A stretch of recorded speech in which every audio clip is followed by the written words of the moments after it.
கட்சியில் 120க்கு மேற்பட்ட வேட்பாளர்லாம் வந்து அறிவிச்சிட்டீங்க. நீங்கள் எந்த தொகுதியில் போட்டியிடுவீங்க, எப்போ அறிவிப்பீங்க? குளத்தூரில் ஸ்டாலின் எதிர்த்து போட்டி போடுவீங்களா? அவ்வளவு கேவலமா தெரியுதானே பார்த்தா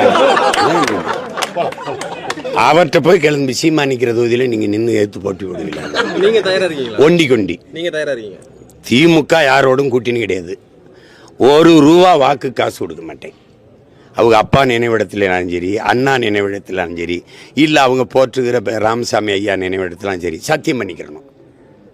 ஒத்த ரூபா காசு கொடுக்க மாட்டேன்னா நான் என் குலதெய்வம் வீரமாகாளி மேலே சத்தியம். நீங்கள் சத்தியம் பண்ணிவிட்டு அவரும் நானும் திமுக மட்டும் நாம் தமிழர் மட்டும் என்னை வென்று காட்டிட சொல்லு பாப்போம்.